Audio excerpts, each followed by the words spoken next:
This is Monday Morning Meditations number 275 on the Rising Man podcast with Jeddy Azuma. You'd be surprised who you can learn the most from. What's up, everybody? Welcome back to another Monday Morning Meditations coming live. My name is Jeddy Azuma, and I'm so glad to have you here today. Without further ado, this Monday Morning Meditation is the men who I've learned the most from. I decided to record this episode because I thought that the message here might actually shock you. Now, I've had the great fortune of learning from and practicing with some incredible teachers, mentors, guides, healers from all over the world. But the men that I've spent the most time with, the ones who I can honestly and wholeheartedly say I've learned the most from, are not the men that you might imagine. They're not sages living off in a cave somewhere. They're not master martial artists who have been practicing for 50 years.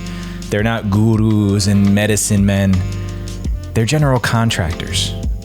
They're landscapers. They're small business entrepreneurs, stockbrokers, sales reps, ordinary men that you walk past on the street on a day-to-day basis. Their profession, their title, the way that the outside world sees them is probably not what you would imagine when you think of the men that you could learn the most from. But the beauty of these men and what they have different than most any other men that I've spent time with like that is that they have committed themselves to the practice of being in the relationship with other men.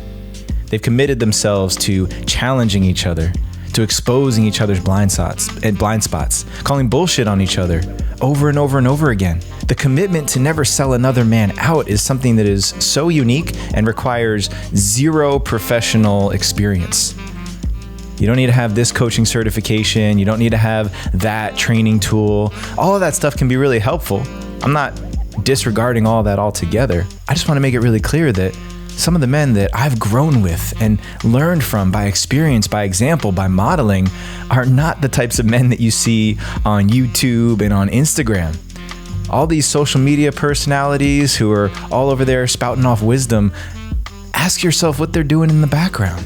Who knows? I don't know. I know what the men I've spent time with have done. I've witnessed them. I've been on the battlefield with them. Experience, practice, repetition, demonstrating trust and commitment to one another over and over and over again.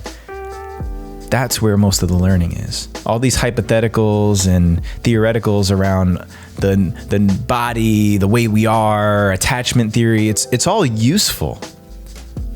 But it doesn't make the caliber of man who can show up when things get hard. Wisdom and knowledge up here is nothing if the body doesn't have the experience, if the body doesn't have the groundedness to execute it. You can read all the books you want at the end of the day. You can listen to all the podcasts and go for it, because filling your brain with knowledge and sifting through what's useful is important.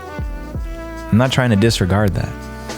But I think it's important to mention that the people I've learned the most from are ordinary men who have families. They're husbands, they're fathers, they're community leaders.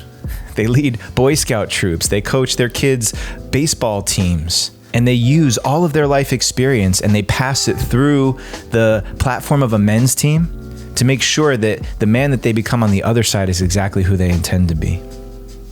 You can't think your way into that outcome. I've tried doing that before. I read all the books. I listened to all the podcasts. I have hardly ever read books and listen to podcasts anymore, because I know that the most important experience and wisdom for me and anyone else to gather is by being in the practice. And you'd be surprised by who you can surround yourself with, who you can spend time with, that's going to help you grow to become the person you want to be. I see a lot of people here in Austin who are running around chasing all these big influential leaders, thinking that by osmosis and by spending time around them, you're going to learn and become who they are. And maybe you will. I don't know. I don't chase people around like that. Maybe that is the result for some folks.